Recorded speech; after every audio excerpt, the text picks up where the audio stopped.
பாஜக பாருங்க, சொல்கிறேன் பாருங்க. பில்கிஸ் பானு கூட்டு பாலியல் வல்குறவு பண்ணும்போது அவர் விடுதலை செய்யும்படி பாஜக போராட்டம் மானங்கட்ட செயல் செய்திருக்கு பாஜக. நீ கேள்வி கேட்கிற ஒரு நேர்மையான ஒரு தலைவனாக, அரசியல் தலைவனாக இருந்தா நீ எல்லாத்தையும் கொடுக்கும். நான் அதை வரவேற்கிறேன். நீ அதை விட்டுட்டு எங்கோ நல்ல விஷயம் நீ கொடி பிடிக்கிற, சாட்டை அடிக்கிறதெல்லாம் அவங்க வீட்டில் அவங்க பாப்பான் தோஷம், அவங்க குடும்ப தோஷம் கழித்து சொன்ன விஷயத்தை அரசியலாக்குற. இப்போ இந்த பில்கிஸ் பானுக்கு சவுக்கால் அடித்துக் கொள்ள தைரியம் தானி பேட்டி கொடுக்கறதுக்கு உனக்கு தைரியம் இருக்கா, துணிச்சல் இருக்கா? சோத்துல உப்பு படம் திங்கிற நீ ஐபிஎஸ் படிச்சிருக்கிற, புத்தி இருக்கா இல்லையா? வேலை செஞ்ச ஒரு சிறுமியை பாலியல் வல்லுறவு செய்த பாஜக எம்எல்ஏ குல்தீப் சிங் சவுக்கால் அடிச்சுக்கிறியா? பேசுறதுக்கு வாய் தந்து பேச முடியும்? மீடியா முன்னாலே அண்ணாமலையோ தமிழிசையோ வானதியோ அல்லது பாஜக இருக்கிற மற்ற நிர்வாகிகளோ பேச முடியும்? வாய் தந்து மீடியா முன்னாடி பேச முடியுமா? எதிர்கட்சிகள் செய்வது ஒரு மானங்கட்ட ஒரு ஈனமான ஒரு செயல் என்பதை இதை நான் பார்க்கிறேன். இதுக்கு முழு பொறுப்பேற்க வேண்டியது ஆளுநரும் அண்ணா பல்கலைக்கழகமும் தவிர தமிழக அரசோ அல்லது காவல்துறையோ கிடையாது. அண்ணா பல்கலைக்கழகத்தின் நிர்வாக சீர்கேடு இது. அந்த நிர்வாகம் யார் கண்ட்ரோல் இருக்கு? எல்லா நான் தான் மயிறு நான் தான் அப்பாட்டாக்குன்னு சொல்ற கவர்னர் எங்க போனாரு? காலேஜுக்குள்ள நடந்தது. காலேஜ் நிர்வாகத்துக்கு தான் நீங்க கேள்வி கேட்கணும். தமிழக அரசு காவல்துறை நீங்க எப்படி கேள்வி கேட்க? முட்டாள்தனமா இல்லையா அந்த கேள்வியை? அண்ணாமலை போன்ற பைத்தியக்கார பயணிகள் இருக்கிற வரைக்கும் இது மாதிரி 4 பேர் கேட்டுதான் இருப்பான். அண்ணாமலை ஒரு கேடு கட்ட அரசியல் செஞ்சுக்கிட்டு இருக்காருங்க. அண்ணாமலைக்கு நான் சில கேள்வியெல்லாம் கேட்க வேண்டியிருக்கு. அதுக்கெல்லாம் அண்ணாமலை பதில் சொல்றாரா பாருங்க. அண்ணாமலை என்பவர் ஒரு மானங்கட்ட ஈனங்கட்ட செயலை செய்து கொள்வதை நிறுத்திக் கொள்ள வேண்டும். வணக்கம். நம்முடன் மக்கள் உரிமை இயக்க தலைவர் எஸ். கோபாலந்துள்ள அவர் வணக்கம். வணக்கம். பார்த்தீங்கன்னா இப்போ 2-3 நாளாக சமூக வளத்தில் மிகப்பெரிய ஒரு பரவல் போயிட்டு இருக்குது. இந்த அண்ணாமலை பார்த்தீங்கன்னா சவுக்கால் அடிச்சுட்டு ஒரு மிகப்பெரிய பரவல் பேசியிருக்காரு. எப்படி பார்க்குறீங்க? அண்ணாமலை ஒரு கிறுக்கு பயன்றது மீண்டும் நிரூபிச்சிருக்காரு. இதில் சொல்கிறதுக்கான இது ஒரு அசிங்கமான ஒரு கேவலமான ஒரு அரசியல் அண்ணாமலை செய்கிறது. நான் என்ன கேட்குறேன்னா, பாலியல் வன்கொடுமை பிரச்சனை இப்போ அண்ணா யூனிவர்சிட்டி யார் கண்ட்ரோலில் இருக்குது? ஏதாச்சும் ஒரு தவறு கிடைக்குமா, ஏதாவது ஒரு செய்தி கிடைக்குமா, அதை ஊதி பெரிதாக்கி அரசியல் லாபம் தேடுகிற, ஆதாயம் தேடுகிற இந்த மானங்கட்ட அரசியல்வாதிகள் இருக்கிற வரை தமிழகத்தையும் சரி இந்திய தேசத்தையும் சரி காப்பாற்ற யாராலும் முடியாது. ஒரு அரசியல்வாதினா ஒரு நாகரிகம் மிக்கவனாக இருக்கும். மக்கள் பிரச்சனைகளை அது எப்படி சரி செய்ய வேண்டும், அதற்காக அதற்கு தேவையான நீதி எப்படி பெற்றுத்தர வேண்டும் என்று அரசியல்வாதிகள் சிந்திக்க வேண்டுமே தவிர ஒரு கேவலமான ஒரு அரசியல் நாடகத்தை தினம் அரங்கேற்றி கொண்டிருப்பது என்பது ஒரு மானங்கட்ட ஒரு செயல். இது இப்படிதான் நம்ம பார்க்க முடியும். சரி, இந்த தமிழக அரசு மீது நீங்கள் இப்போ குற்றம் சொல்கிறீங்க, காவல்துறை மீது குற்றம் சொல்கிறீங்க. காவல்துறை என்பது ஒவ்வொரு தனி மனிதனுக்கும் போயிட்டு பாதுகாப்பு வழங்க முடியாது. அது இல்லாமல் அண்ணா யூனிவர்சிட்டி யார் கண்ட்ரோல் இருக்குது? அப்போ நிர்வாகத்தின் மேல் நீங்கள் வழக்கு பதிவு செய்யணும் குரல் கொடுத்திருந்தா இது நிர்வாகத்தினுடைய சீர்கேடு. இந்த நிர்வாகத்தின் சீர்கேடு அண்ணா பல்கலைக்கழகத்தினுடைய துணைவேந்தர் வைஸ் சான்சலர் மீது நீங்கள் என்ன பண்ணணும், நடவடிக்கை எடுக்கணும். அவங்க மீது எஃப்ஐஆர் ஃபைல் பண்ணீங்களா? இப்போ இந்த வைஸ் சான்சலர் கண்ட்ரோல் யார்கிட்ட இருக்குது? கவர்னர்கிட்ட இருக்குது. கவர்னர் என்ன பிடிங்கிட்டு இருந்தார் இவ்வளவு நாள்? பாதுகாப்பு குறைபாடுகள் ஒரு தனி மனிதன், ஒரு அந்நிய மனிதன், காலேஜ் ஸ்டூடெண்ட் இல்லாத ஒரு மனிதன் கல்லூரி வளாகத்திற்குள் நுழைகிறான் என்றால் இது பாதுகாப்பு குறைபாடு இல்லாமல், கல்லூரி நிர்வாகத்தினுடைய பாதுகாப்பு குறைபாடு இல்லாமல் இது காவல்துறை மீதும் தமிழக அரசு மீது எப்படி குற்றம் சாட்டுறீங்க? கேட்குறவங்க கேனையாக கேப்பையில் நீ எழுதுன்னு சொல்லுவாங்க. ஏதாச்சும் ஒரு காரணம் கிடைக்குமா, அதை வச்சு அரசை குறை சொல்லலாமா, காவல்துறை குறை சொல்லலாமா, இது அரசியல் ஆதாயம் தேடிக்கொள்ளலாமா, அல்லது அதில் குளிர் காய்ந்து கொள்ளலாமா என்று அரசு எதிர்கட்சிகள் செய்வது ஒரு மானங்கட்ட ஒரு ஈனமான ஒரு செயல் என்பதை இதை நான் பார்க்கிறேன். இதுக்கு முழு பொறுப்பேற்க வேண்டியது ஆளுநரும் அண்ணா பல்கலைக்கழகமும் தவிர தமிழக அரசோ அல்லது காவல்துறையோ கிடையாது. ஒருத்தன் தனி மனுஷன், ஒருத்தன் ஒரு ரவுடி பையன் ஒரு காலேஜுக்குள்ளே போகிறான்னா செக்யூரிட்டி என்ன பிடிக்கிட்டாருன்னா, காலேஜ் நிறுவனம் பிடிக்கிட்டா இருந்தது என்ன சரிக்கு போயிருந்தாங்களா? நான் கேட்குறேன். இப்போ பாதிக்கப்பட்ட மாணவியை மானபங்கப்படுத்துறீங்களா, அதை அசிங்கப்படுத்துறீங்களா? அப்போ இது யார் முழுக்க யாருடைய குறைபாடு? அண்ணா பல்கலைக்கழகத்தின் நிர்வாக சீர்கேடு இது. அந்த நிர்வாகம் யார் கண்ட்ரோல் இருக்கு? எல்லாத்துக்கும் பிடிச்சி நான் தான் அப்பாட்டாக்குன்னு சொல்ற கவர்னர் எங்க போனாரு? ஆட்டிக்கிட்டு 4 நாள் கழிச்சு நீ போயிட்டு அண்ணா பல்கலைக்கழகத்தை ஆய்வு பண்ணணும்னு போறாரு. என்னத்துக்கு நீ ஆய்வு பண்ண போற? என்ன ஆய்வு பண்ண போற? இப்போ சட்ட ஒழுங்கு பார்த்தீங்கன்னா இந்த தமிழக காவல்துறை தான் இருக்குது. அப்போ அப்புறம் அந்த காலேஜ் நீங்க ஒரு விஷயம் நல்லா தெரிஞ்சீங்க, சட்டம் ஒழுங்கு வந்து இந்த பிரச்சனை வந்து காலேஜ் காம்பவுண்டுக்குள்ள நடந்ததா காம்பவுண்டுக்கு வெளியே நடந்ததா? வெளியில தான் ரவுடி உள்ள வரான். நான் கேட்டதுக்கு பதில் சொல்லுங்க. இந்த சம்பவம் எங்க நடந்தது? நிகழ்ச்சி வந்து காலேஜுக்குள்ள நடந்தது. காலேஜ் நிர்வாகத்துக்கு தான் நீங்க கேள்வி கேட்கணும். தமிழக அரசு காவல்துறை நீங்க எப்படி கேள்வி கேட்க முட்டாள்தனமா இல்லையா அந்த கேள்விய? அண்ணாமலை போன்ற பைத்தியக்கார பயணிகள் இருக்கிற வரைக்கும் இது மாதிரி 4 பேர் கேட்டுதான் இருப்பான். இல்ல அவங்க என்னங்கிறாங்க, அந்த சட்டம் இப்போ இருக்கிறதுக்கு நடவடிக்கை எடுக்க தானே காவல்துறை இது பண்றாங்க. நடந்தது கம்ப்ளைண்ட் பாதிக்கப்பட்ட பெண் போயிட்டு மாணவி புகார் அளித்திருக்காங்க காவல் நிலையத்தில். நேற்று வந்து புகார் ஏற்றுக்கிறதா ஒரு யார் ஏற்றுன்னு சொன்னது? 23 சம்பந்தம் 24 கம்ப்ளைண்ட் 25 வழக்கு பதிவு பண்ணி கைது செய்துட்டாங்களே. உடனே நடவடிக்கை காவல்துறை தன் கடமையை செய்திருக்கா இல்லையா? அப்ப இதுல என்ன மயத்தில் நீ குத்தம் கண்டுபிடிச்ச? அப்ப அண்ணாமலை செய்யற நோக்கம் இதுக்கு எந்த நோக்கத்துக்கு இதை பண்றாரு? அண்ணாமலை ஒரு கேடு கட்ட அரசியல் செஞ்சுக்கிட்டு இருக்காங்க. அண்ணாமலைக்கு நான் சில கேள்வியெல்லாம் கேட்க வேண்டியிருக்கு. அதுக்கெல்லாம் அண்ணாமலை பதில் சொல்றாரா பாருங்க. அண்ணாமலை என்பவர் ஒரு மானகட்ட ஈனகட்ட செயலை செய்து கொள்வதை நிறுத்திக் கொள்ள வேண்டும். நியாயமான பிரச்சனைகள் போராடுங்க, நாங்கள் வரவேற்கிறோம். டங்ஸ்டன் வந்து 1800 ஏக்கர் வந்து எடுத்திருக்கான். அங்க மக்கள் பாதிக்கப்பட்ட விவசாய நிலங்கள் பாதிக்கப்படுது. தமிழ்நாட்டினோட கர்நாடகங்கள் கொள்ளையடிக்கப்படுது. அதை குறித்து மயில் வாயை திறக்காத அண்ணாமலை இந்த விஷயத்துக்கு ஏன் குரல் கொடுக்குற? சரி, இந்த விஷயத்துக்கு குரல் கொடுக்குற நல்ல விஷயம் தான், ரைட், ஓகே, நான் இதில் மாற்றுக்கிறதே கிடையாது. பாலியல் வழக்கு என்பது யாராலும் வந்து ஜீர்ணிக்க முடியாத ஒரு விஷயம் தான். அண்ணாமலை இல்லை, அனைத்து நபர்களும் இதுக்காக குரல் கொடுக்கலாம், அது பாதிக்கப்பட்டதுக்காக குரல் கொடுக்கலாம், தப்பே கிடையாது. ஆனால் அண்ணாமலை கிட்ட நான் கேட்குற கேள்வி என்ன, பாஜக அமைச்சர்கள் எம்எல்ஏக்கள் முதற்கொண்டு எத்தனை பேர் பாலியல் வழக்கில் சிக்கியிருக்காங்க இல்லையா? நீ இன்னும் மயிர் கொடுங்க சாட்டையில் அடிச்சுக்கிறியா? நீ சாட்டையில் அடிக்கணும் ஆரம்பிச்சுன்னா நீ வாழ்நாளுக்குள்ள சாட்டையில் அடிச்சு சாகணும்.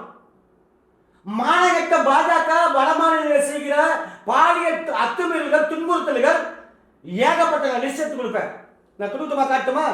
நான் காட்ட பாருங்க, ஒவ்வொரு விஷயம் காட்ட பாருங்க. பனாரஸ் இந்துக்கள் பல்கலைக்கழகத்தில் ஒரு பெண் ஒரு மாணவி பாலியல் பலாத்காரம் செய்யப்பட்டிருக்கார். அந்த நபர் பாலியல் பலாத்காரம் செய்த அந்த நபர் பிரதமர் மோடி அவர்களோட நெருக்கமாக புகைப்படம் எடுத்துக் கொண்டிருக்கிறார். இதுக்கு அண்ணாமலை என்ன மயத்தில் பதில் சொல்லுவாரு? சாட்டை லட்சுமரா? 2வது விஷயம் இன்னும் சொல்லிட்டே வர பாருங்க. அந்த பனாரஸ் பல்கலைக்கழகத்தில் இப்போ மோடியை குற்றம் சொல்லிடலாமா? பாஜகவை குற்றம் சொல்லிடலாமா? மத்திய அரசு ஒன்றிய அரசு குற்றம் சொல்லிடலாமா? அண்ணாமலை இதுக்கு பொறுப்பேற்று போறா? வானதி சீனிவாசனுக்கு பொறுப்பேற்று கொள்வாங்களா? 2வது விஷயம் நான் காட்ட பாருங்க. இப்போ 5 மாத நிலை கர்ப்பிணியான பில்கிஸ் பானு கூட்டு பலாத்காரம் செய்த பாஜக நிர்வாகி, இவங்க மேல என்ன நடவடிக்கை எடுத்தீங்க? ஒரு சாமியார் கூட்டு பாலியல் பலாத்காரம் பண்ணா ஒரு சாமியார் பரவாயில்ல வந்துனே இருக்கிறான், பரவாயில்ல கொடுத்துட்டே இருக்கீங்க. சொல்றது இப்ப இந்த பாஜக ஆட்சியில தான் சொல்லிட்டு வர எல்லாத்தையுமே பாஜக ஆட்சி பாருங்க, சொல்றேன் பாருங்க. பில்கிஸ் பானு கூட்டு பாலியல் வல்லுறவு பண்ணும்போது அவர் விடுதலை செய்யும்படி பாஜக போராட்டம் மானங்கட்ட செயல் செய்திருக்கு பாஜக. பில்கிஸ் பானு 5 மாத நிறை கர்ப்பிணி கூட்டு பாலியல் பலாத்காரம் செய்த அமைச்சர். சொல்ல காஷ்மீர் இல்லையா? ஏங்க காஷ்மீர் எங்க இருக்குது? வெளிநாட்டுல இருக்கு.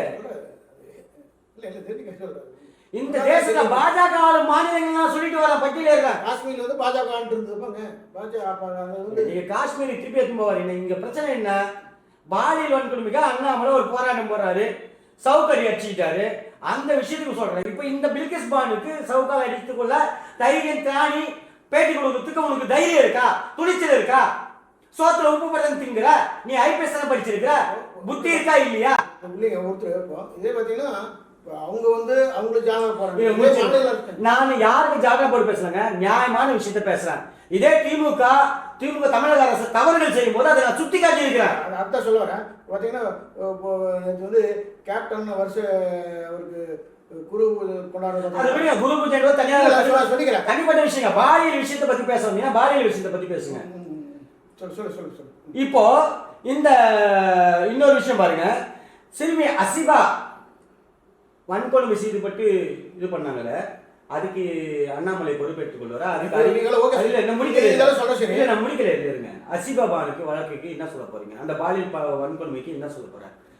வானதி சீனிவாசனா இருக்கட்டும், தமிழிசை சவுந்தரராஜனா இருக்கட்டும், இல்லை பாஜக மாநில தலைவர், தமிழ்நாட்டோட மாநில தலைவர் அண்ணாமலையாக இருக்கட்டும், என்ன பதில் சொல்ல போறீங்க?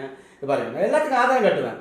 அடுத்தது, வீட்டில் வேலை செஞ்ச ஒரு சிறுமியை பாலியல் வல்லுறவு செய்த பாஜக எம்எல்ஏ குல்தீப் சிங் சவுக்கார் வச்சுக்கிறியா? பேசுறதுக்கு வாய் தந்து பேச முடியும். மீடியா முன்னால அண்ணாமலையோ தமிழிசையோ வானதியோ அல்லது பாஜக இருக்கிற மற்ற நிர்வாகிகளோ பேச முடியும். வாய் தந்து மீடியா முன்னாடி பேச முடியுமா? நான் வந்து திமுக அரசை வந்து நியாயப்படுத்தி பேசலைங்க. நான் தமிழகத்துல இது மாதிரி அந்த விஷயம் நடக்கவே இல்லையா? தமிழகத்திலே சொல்றேன் பாஜக நிர்வாகிகள் தமிழகத்தில் செய்த இதெல்லாம் வெளி மாநிலங்கள் அண்ட மாநிலங்கள் செய்த பாலியல் லிஸ்ட் போயிட்டே இருக்கும். இங்கே தமிழ்நாட்டுல இருந்து பாஜக திமுகவுடைய மத்த எந்த கட்சி இந்த விஷயத்துக்கு நீ பாஜக தமிழக அரசு காவல்துறையும் குற்றம் சாட்டுகிறீர்கள். நான் இதுக்கு தான் பதில் சொல்றேன். திமுக செய்ததா செய்யலையான்றது கேள்வி இங்க கிடையாது. இந்த பிரச்சனைக்கு என்ன இப்ப தமிழ்நாட்டில் சசிகலா என்கிற ஒரு எம்பி பாஜக விலை இணைந்தார். இணைந்தாரா? இணையும் போது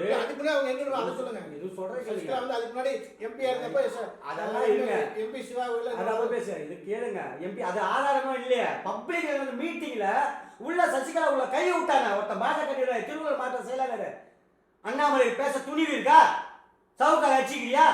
அவன் என்ன பண்ண? நீ பாஜக நிர்வாகி மாவட்ட தலைவர் திருவள்ளுவர் மாவட்ட என்ன நடவடிக்கை எடுத்த? இந்த பகிரங்க பேச உங்களுக்கு துணிவு இருக்கா? வானதிக்கு துணிவு இருக்கா? தமிழிசைக்கு துணிவு இருக்கா? ஆனருக்கு துணிவு இருக்கா? தமிழ்நாட்டில் நடந்த விஷயங்களே பாஜக செய்த பாலியல் வன்கொடுமைகள் ஏராளம்.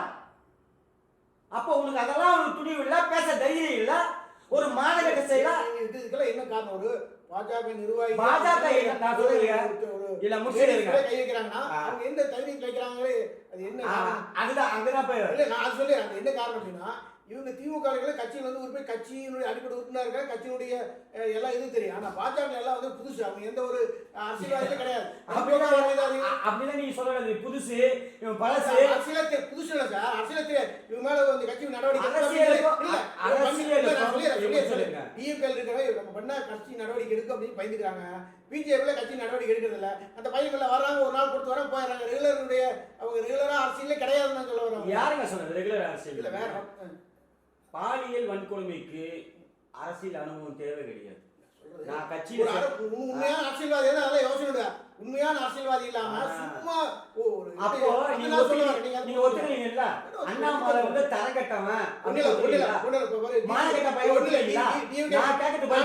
டிஎம்கே மீட்டிங் போனாங்க, எல்லாம் உட்காந்துருக்காங்கன்னா ஒரு ஸ்டேஜ் மீட்டிங் எடுக்க நாங்கள் ஸ்டேஜில் வந்து நம்ம மீடியா போட்டு வீடியோ எடுத்தோம்னா விட்டுருவாங்க. இதே பிஜேபி மீட்டிங்கில் போனோம் அப்படின்னா சென்ட்ரலில் ஓட்டோம்னா அதுவும் பார்த்தீங்கன்னா என்ன சொல்கிறது, இந்த சைடுக்கு பார்த்தீங்கன்னா நம்ம திருவள்ளிக்கேனா சேலம் பண்ணோம்னா அவங்க பண்ணுற அலப்பற ஐயோ வெளியிட அக்கறை நாங்கள் பார்க்க வேணாமா நம்ம வரோம். அவங்களுக்கு அது தெரியறதில்ல. நம்ம மீடியா எடுத்தானா தமிழ்நாடு ஃபுல்லாக தெரியும், உலகம் ஃபுல்லாக தெரியும், இந்தியா ஃபுல்லாக தெரியும், நம்ம பரவும் தெரியும், டிஎம்கே கணக்கு எச்எல்க்கு தெரியும். ஆனால் பிஜேபியில் அந்த அந்த புரிதலே அவங்களுக்கு கிடையாது.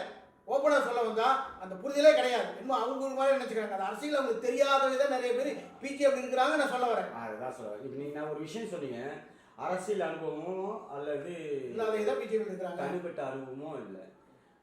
முக்காவாசி குற்றவாளிகள் இன்றைக்கு பிஜேபியில் தான் இருக்காங்க. முன்னாடிலாம் திமுக தான் குற்றவாளிகள், சமூக குற்றவாளிகள். இதெல்லாம் வந்து பிஜேபி இருக்கிறது வந்து புது குற்றவாளிகள், தெரியாத குற்றவாளிகள். அதாவது நம்ம தப்பு, அதாவது அதுக்கு இந்த தப்பு செஞ்சா சிக்கிக்கோ அப்படின்னு சொல்லி இதில் செய்ய மாட்டாங்க. ஆனால் அது வந்து அது தெரியாமல் செஞ்சிடறாங்க. நீ எல்லாமே கரெக்டாக பேசணும்.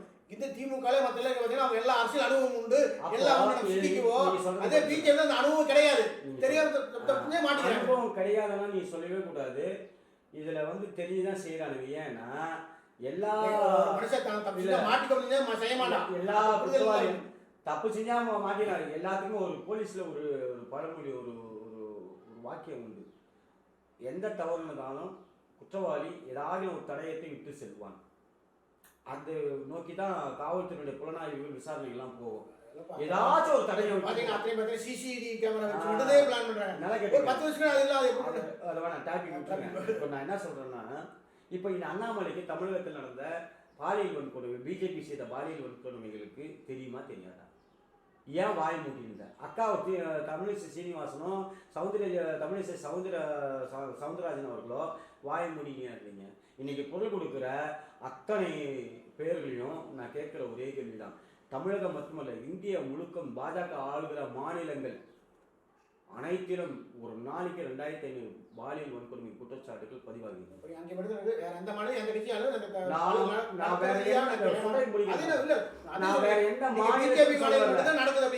நான் சொல்றது கேட்டுங்க, நான் எந்த மாநிலத்தில் நடக்கல நான் சொல்ல வரல. நீ இந்த விஷயத்தை நீ குரல் கொடுக்கறனா அதுக்கு சேர்த்து குரல் கொடுத்துருக்கணும்னு சொல்றேன். பொள்ளாச்சி விவகாரத்தை நீ சாத்தியத்தை அடிச்சுக்கிறியா? நான் கேட்கிறேன். அது அப்பா அவர் இல்லையில்ல, நீங்க அதை எப்படி சொல்லலாம்? அவர் இல்ல. அக்கா தமிழிசை என்ன பண்ணாங்க? அக்கா தமிழிசை சாட்டி அடிக்கலையே, போ அடிக்கலையே, சாட்டி அடிக்கல. வாய்க்கிலேயே பேசுனியா இல்லையா? இல்ல வாய்க்கிலேயே பேசுனியா இல்லையா? அக்கா பேசிச்சா இல்லையா? வானதி பேசிச்சா இல்லையா? சீனிவாசன் பேசினாரா இல்லையா? பிஜேபியில் இருக்க நிர்வாகிகளாம் பேசினாங்களே இல்லையா? இவங்கெல்லாம் எங்க திரும்பி மூஞ்சி வச்சுப்பாங்க? பொள்ளாச்சி விவகாரத்துக்கு இவங்க மூஞ்சி எங்க வச்சுப்பாங்க? சரி, சசிகலா பொது மீட்டிங், பப்ளிக் மீட்டிங்ல ஒரு திருவள்ளூர் மாவட்ட செயலர் கையை உள்ள விட்டான். மாநகட்ட பையன் திருவள்ளூர் மாவட்ட செயலாளர். ஆமா, அவங்களுக்கு எம்பி சீட் கொடுத்தாங்க. நாடாளுமன்ற தொகுதியில போட்டியிடுறது எம்பி சீட் கொடுத்தாங்க. அந்த அளவுக்கு மாநகட்ட ஒரு கட்சி பாஜக பாலிய ஜல்சா கட்சி. பேக் பண்ண நிறைய பேர் அந்த அம்மா இன்னொன்னு அத பாத்து பண்ணல. இல்ல அதெல்லாம் அந்த அம்மா நான் என்ன சொல்றேன், அந்த அம்மாவை பத்தி நீங்க விமர்சனம் பண்ண வேண்டிய அவசியம் இல்ல. நீ செஞ்சியா இல்லையா? ஒரு பெண் இல்ல, நீ என்ன பண்ணுவ நான் கேட்க கூடாதா? சரி, கலாச்சார ஸ்கூல்ல சென்னை பெசன் நகர்ல இருக்கிற கலாச்சார ஸ்கூல்ல பாலியல் வன்கொடுமை நடந்தது. எவனா கேள்வி கேட்க துணிக்கு வந்தவனுக்கு என்ன கேள்வி கேட்டா? பிஜேபி எங்க கேட்டான்? பள்ளி கல்விக்கு ஆதரவாக பேசணும். ஏன்னா பாப்பா கட்சி பள்ளிக்கூடம் அவங்க சேர்ந்து ஜாகிரபா போய் டிஎன்கேசியில் ஆராய்ச்சினா அவங்க போட்டு என்ன வரையும் நான் பேசுறேன், நல்லா கேட்டுங்க. என்ன வரையும் என்ன கேள்வி கேட்டீங்க, நான் பதில் சொல்றேன். நீங்க இதே திமுக கட்சிக்காரனா இந்த கேள்வி நீங்க கேட்டா அவன் அதுக்கு பதில் சொல்லிட்டு போட்டோம். என்ன பொறுத்த நான் சொல்றேன், கலாச்சார ஸ்கூலுக்கு என்ன நடவடிக்கை, நீ என்ன குரல் கொடுத்த? அவங்க நடவடிக்கை எடுக்கக்கூடிய இடத்துல இல்லையா? அவங்க நடவடிக்கை எடுப்பாங்க. இப்ப என்ன மைத்தி நீ டெல்லிக்கு போற, சிபிஐ விசாரிக்கணும் போற, ஏன் கலாச்சார ஸ்கூலுக்கு என்னாச்சு? அப்ப இது எதுவுமே கேட்க கூடாதுங்களா? கேட்க கூடாதுன்னு சொல்ல, நான் கேட்க கூடாதுன்னு சொல்ல. அதாவது இதை கேட்கறது ஒரு முறை இருக்கிறது. வெளியே நடந்ததா உள்ள நடந்ததா? அண்ணா பல்கலைக்கழகத்துக்கு காம்பவுண்டுக்குள்ள நடந்த விஷயமா, அண்ணா பல்கலைக்கழகத்துக்கு காம்பவுண்டுக்கு வெளியே நடந்த விஷயமா? வெளியே நடந்த விஷயமானா நீ தமிழக அரசு குறை சொல்லலாம், அல்லது காவல்துறையை கவனக்குறைவு காவல்துறை மீது நீ பழிய சொல்லலாம். காவல்துறை இதுக்கு சம்பந்தமே இல்லை. கல்லூரிக்குள்ள காவல்துறை உள்ள போகவே முடியாது. செக்யூரிட்டிலாம் என்ன பண்ணான்? அண்ணா பல்கலைக்கழகத்துடைய நிர்வாக சீர்கேடு, சிசிடிவி கேமரா வேலை செய்யலன்றான். இதை விட மானகட்ட ஒரு விஷயம் ஒரு இருக்குமா? உலக பிரசித்தி பெற்ற அண்ணா பல்கலைக்கழகத்துல சிசிடிவி கேமரா வேலை செய்யல. அந்த சார் என்ற அந்த பெண் கொடுக்கப்பட்ட கம்ப்ளைண்ட்ல சார், அந்த சார் யாரு? ஏன் இதுக்கு முன்னாடி நிர்மலா என்ற ஒரு அம்மையார் பெண்களை மூளை செலவு செய்து விஐபி அனுப்பின விஷயம் வந்ததா இல்லையா? அந்த அம்மா கைது செய்யப்பட்டாங்க இல்லையா? அதை தமிழக ஆளுநர் சம்மந்தப்பட்டிருக்காரா இல்லையா? ஊடகங்களில் பெரிய செய்தியா வந்து இல்லையா? அப்ப தமிழக ஆளுநர் என்ன பண்ணாங்க? பாஜக தானே என்ன பண்ணீங்க? ஏன் குரல் கொடுக்கல? சரி, அதெல்லாம் விடுங்க. நான் கேட்கிற கேள்விதான், அண்ணா பல்கலைக்கழக நிர்வாகம் யார் கண்ட்ரோல் இருக்கு? ஆளுநர். துணைவேந்தர் யார் நியமிக்கிறீங்க? ஆளுநர் இல்லையா? அப்ப துணைவேந்தர் கண்ட்ரோல் யார் கண்ட்ரோல் இருக்கு? ஆளுநர். ஆளுநர் பொறுப்பெடுத்துக்கிறாரா? ஏன் பதில் சொல்ல? அப்போ நிர்வாக சீர்கேடு எங்க இருக்கு? குற்றம் எங்க நடந்தது? இதுதான் நம்ம அலசி பார்க்கணும். புரியுதுங்களா? அப்போ இதெல்லாம் விட்டுட்டு ஏதோ ஒரு காரணம் கிடைக்கும், தமிழக அரசின் காவல்துறை குற்றம் சாட்டலாம், இதுல ஒரு அரசியல் ஆதாயம் தெரியல என்ற மானங்கட்டத்தனமா நம்ம செயல்படக்கூடாது. நீ கேள்வி கேட்கிற ஒரு நேர்மையான ஒரு அரசியல் தலைவனாக இருந்தா நீ எல்லாத்தையும் கொடுக்கும், நான் அதை வரவேற்கிறேன். நீ அதை விட்டுட்டு எங்கோ நல்ல விஷயம் நீ கொடி பிடிக்கிற, சாட்டை அடிக்கிறதெல்லாம் அவங்க வீட்டுல அவங்க பாப்பான் தோஷம், அவங்க குடும்ப தோஷங்கள் சொன்ன விஷயத்த அரசியலாக்குற. இதோட ஒரு மாநிலத்த செயல் என்ன இருக்குமா? தலைவர் ஒரு மாநில தலைவருக்கு இந்த அளவுக்கு மக்கள் மத்தியில இதெல்லாம் தோணுது. இது என்ன தெரியுமா? கேவலமான ஒரு விஷயம். ஒரு படிச்ச தலைவன், ஒரு படித்த தலைவர் பாஜக கிடைத்திருக்கிறது என்பது நாங்கள் ரொம்ப சந்தோஷப்பட்டோம், வரவேற்றோம். ஆனால் இவன் படித்தவன் மாதிரியே தெரியல. அவர் சொல்கிற என்னமா இந்த திமுக செய்கிற எந்த ஒரு இதையும் வந்து நம்ம தடுக்க முடியலையே அப்படிங்கிற ஆதத்தில் சாட்டை அடிச்சிட்டாரு அப்படிங்கிற மக்கள். அப்போ பாஜக செய்கிற கொடுமைகளை தடுக்க வேண்டியதானே, கேள்வி கேட்க வேண்டியதானே? யார் கேள்வி கேட்கறது? அண்ணாமலை கேள்வி கேட்கணும்ல. நேர்மையான ஒரு அரசியல் தலைவர் பாஜக செய்த அமைச்சர்கள் எம்எல்ஏக்கள் செய்த பாலியல் வன்கொடுமைகளை நீ கேட்க தைரியம் இருக்கா? சொல்லுங்க, எந்த கட்சியில அந்தந்த கட்சி உள்கட்சியில எந்தெந்த எம்பி யாரை கேள்வி இருக்கு, அரசு கேட்டிருக்காங்களா? நீங்க அதை சொல்லக்கூடாது. மாட்டு கட்சியில கேட்பாங்க, அந்தந்த கட்சியில கேட்க மாட்டாங்க, அவங்களுக்கு இது போட்டு ஒரு ஊடகம் இல்லையே சொல்லுவோம். அதனால நான் சொல்றேன் வாக்கு சொல்றது டிஎம்கேல நடந்ததா நீங்க இந்த வாக்கு சொல்றது என்ன தவறு? என்ன நீங்க கேள்வி கேட்க நான் சொல்றேன், நீங்க போய் பிஜேபி கேட்க பிஜேபி காட்டி விட்டுவாங்க, நானே சொல்றேன். அப்புறம் கேட்க என்ன இருந்தது? அவர் சொன்னா காட்டி விட்டுவாங்க, அப்புறம் எப்படி கேட்க? அதே எந்தெந்த கட்சியில வந்து அந்த உள்கட்சியில கேட்க மாட்டாங்க. அதுதான் சொல்றேன். கேடி ராகவன் ஒருத்தர், கேடி ராகவன் ஒருத்தர் இருந்தார் பாஜக. மணியாட்டின விஷயம் உங்களுக்கு எல்லாருக்குமே தெரியுது இல்லையா? இந்த பாதிக்கப்பட்ட பெண்ணுக்கு என்ன நீதி கிடைச்சது? நான் இல்லைங்க, அதாவது நீங்க என்ன வந்து கேட்க, நான் மக்கள் உரிமை இயக்கத்தினுடைய ஒரு அந்த பொண்ணு நீதிமன்றத்துக்கு போச்சா? கேட்டுதான் நீதிமன்றத்துக்கு போச்சா போல எத்தனை வழக்கு நீதிமன்றம் நீதி கிடைச்சிட்டா உங்களுக்கு எப்படி தெரியாது? எப்படி ஃபாலோ வழக்குகள் நீதிமன்றத்துக்கு போச்சு. சரி, நீதிமன்றம் சொன்னாங்க, நீதிமன்றத்துக்கு ஒரு சில கேள்விகள் எனக்கு இருக்கு, நான் அதையும் கேட்டு முடிச்சிடறேன். அவர் வந்து தாட்டணும், அதுதான் முழு பிளான் பண்ணி தாட்டணும், பெரிய பிளான் பண்ணி ஒரு விஷயம் சொல்லி தெளிவா உங்களுக்கு சொல்லிடுறேன். நீங்க மக்கள் உரிமை இயக்கத்தினுடைய தலைவரை கேள்வி கேட்கிறீங்க, நீங்க திமுக கட்சியில அதை கேள்வி நீ இல்ல, இது தப்பு. நீ சொல்றீங்களா? நீ அங்க கேள்வி கேட்டா அண்ணாமலை தாட்டிதான் சொல்றேன். அதே மாதிரி தான் அந்தந்த கட்சியில அவங்க கட்சி சேர்ந்து கேட்கமா நான் சொல்றேன். அதே உங்களை கரெக்டா நான் சொல்றேன், தப்பா சொல்லி நானு. நீ தப்பா வந்து ஸ்டாலின் ஒரு செஞ்ச தப்ப கேட்டா தாட்டி விட்டுருவாங்க. அதே மாதிரி கீழே இருக்கிற மேல கடை தாட்டி விட்டுருவாங்க. கீழே தாட்டி விட்டாரு. நான் என்ன சொல்றேன்னா, பாலியல் வன்கொடுமைகள் என்பது ஏற்றுக்கொள்ள முடியாத ஒரு விஷயம். சமூகத்துல இந்த விஷயங்கள் வந்து தொடர்ச்சியா நடக்குது. கண்ணுக்கு தெரிஞ்சு 1-2 தான் வெளியே வருது. கண்ணுக்கு தெரிஞ்சு 1-2 தான் வெளியே வருது. எத்தனையோ எத்தனையோ வழக்குகள் எத்தனையோ வழக்கு, எத்தனையோ பெண்கள் வீட்டு அடிப்படையிலே முடங்கி கிடந்து விடுகிறார்கள். காரணம் என்ன தெரியும்? இப்ப கம்மி, இதே முன்னாள் நிறைய நடந்திருக்குது. இப்ப கம்மி. இப்பெல்லாம் வந்து ஆண்களை எதிர்த்து ஃபைட் பண்ற அளவுக்கு பெண்கள் வளர்ந்துட்டாங்க, எல்லாம் வந்து படிச்சுட்டாங்க, அவங்க வேலைக்கு போறாங்க. இப்பெல்லாம் வந்து கொஞ்சம் மீறி போனா எடுத்துடுறாங்க. இதுக்கு முன்னாடி நிறைய நடந்தா அப்ப வெளியே வரல, இப்ப வெளியே வருது. ஆனா இந்த விஷயத்துல நீங்க சொல்ற போது ஒரு அண்ணாமலை மாநில தலைவராக இருந்துட்டு இந்த சாட்டை எடுத்து அடிச்சு வந்து மக்கள் மத்தியிலேயே எல்லாரையும் இவன் ஒரு கோமாளியா தான் பார்க்க முடியும், இவனை ஒரு அரசியல் தலைவரா பார்க்க முடியாது. ஓகே சார், இல்லையா? ஓகே சார், நம்ம அரங்கத்துக்கு இன்னும் முடிச்ச சில விஷயம் நீதிமன்றத்துக்கு சில கேள்விகள் இருக்கிறது. நீதிமன்றத்தை ஆனால் முன் வந்து நீதிமன்றம் இந்த வழக்கை வந்து தமிழக அரசையும் காவல்துறையும் பல கேள்விகள் கேட்கிறது. நான் கேட்கிறேன், நீதிமன்றத்துக்கு தெரியாத இந்த வழக்கு எந்த இடத்துல நடக்குதுன்னு சொல்லிட்டு அண்ணா பல்கலைக்கழக நிர்வாகி துணைவேந்தரை கேள்வி கேட்க நீதிமன்றம் ஏன் தயங்குகிறது? கவர்னரை கேள்வி கேட்பதற்கு நீதிமன்றம் ஏன் தயங்குகிறது? இந்த கேள்வி எனக்கு இருக்கு இல்லையா? அப்போ நீதிமன்றமே தன் கண்களை மூடிக்கொண்டிருக்கிறதா என்ற சந்தேகம் எங்களுக்கு இருக்கிறது. இந்த வழக்கு நிறைய இல்ல, இந்த வழக்கு ஒரு சின்ன ஒரு அதை முடிச்சிடறேன். இந்த வழக்கு மாத்திரமல்ல, தமிழகத்துல எத்தனையோ பாலியல் வன்கொடுமைகள் நடந்து கொண்டிருக்கிறது.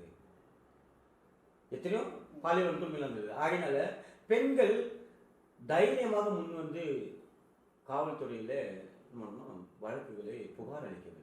பெண்கள் ஒரு சின்ன விஷயம்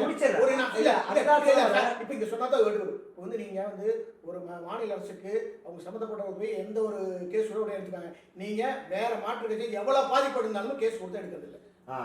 அதுக்கு நீங்க பதில் அது தவறான விஷயம். இல்லங்க, இன்னைக்கு காவல்துறை தன் கடமையை செய்து கொண்டிருக்கிறது. ஒரு நாளைக்கு 10 மீட்டிங் 20 மீட்டிங் நடந்தாங்க சிட்டிக்குள்ள. ஒரு மீட்டிங் நடந்த ஒரு கட்சிக்கான அனுமதி கொடுக்க எங்க மூளை கொடுக்குறாங்க. ஒண்ணு பார்த்தா கேப்டன் இதுக்கு ஒரு ஊர்வலம் மாதிரி கொடுக்க மாட்டாங்க. அது நீ கரெக்டா கட்சி மீட்டிங்கோ இதுல எல்லாம் காவல்துறை கரெக்டா நடவடிக்கை எல்லாம் காவல்துறை தரப்புல அவங்க என்ன சொல்றாங்க, அது போக வேண்டாம். நான் என்ன சொல்றேன், இந்த பாலியல் வன்கொடுமை விஷயம் பேசுங்க. ஒண்ணு மட்டும் பேசல, பாலியல் வன்கொடுமை நான் என்ன கேட்கிறேன், பாலியல் வன்கொடுமை வந்து அந்த மட்டும் பேசுங்க. இப்படி சார் காவல்துறை பாலியல் தலைவர் தான் எடுக்கு. அது காவல்துறை அரசியல் எடுக்க மாட்டாங்க. காவல்துறை தன் கடமையை செய்கிறது. எங்கோ 1-2 காவல் அதிகாரிகள் செய்கிற தவறுகள் வச்சு நம்ம எதுவும் பேசிட முடியாது. காவல்துறை தன் கடமையை செய்து கொண்டு தான் இருக்கிறது. நீங்க சொன்னதுனால சொல்றேன், குரு பூஜைக்கு ஏன் அனுமதி கொடுக்கல, அது உண்மையா வந்து ஒரு வருத்தத்துக்குரிய விஷயம்தான். இருந்தாலும் அவர்கள் காவல் தரப்பு சொன்ன விஷயம் என்னன்னா, பொதுமக்களுக்கு இடைஞ்சல், பாதுகாப்பு. ஒரு பெரிய ஒரு அண்ணா சாலையிலே ஒரு கார் ரேஸ் நடத்தி 2 நாள் மக்களுக்கு ஒரு 2 நாள் நேரத்தில் இதாயிருமா? என்ன சார் அது? அவர்கள் சொன்ன தரப்பு அது கொடுத்து அதாவது இந்த விஷயத்தை இதோடு நிறுத்திப்போம். இது பேசுறதுக்கு வந்து காவல்துறை கரெக்டா எல்லாரும் கரெக்டா நேர்மையா நடைபெறுகிறது. காவல்துறை செய்கிற தன் கடமை செய்கிறதுங்க. அப்ப இது காவல்துறைக்கு முழு சுதந்திரம் கொடுக்கப்படும் சொல்லுவாங்க. அதுதான் சொல்றது அவங்களுக்கு. நான் இன்னொரு கருத்தை இங்க பதிவு செய்யறேன். காவல்துறை தமிழக அரசு கண்ட்ரோல் இருந்து எடுத்துடணும், நீதித்துறை கண்ட்ரோலுக்கு. கண்டிப்பா உண்மை அதுதான். மாண்புமிகு நீதி அரசுக்கு வசம் இந்த காவல்துறை. உங்களுக்கு நடக்குதுன்னா உடனே நடக்குது, எனக்கு நடக்குது. நிறைய பிரச்சனைகள் பேசலாம் பேசிட்டே போல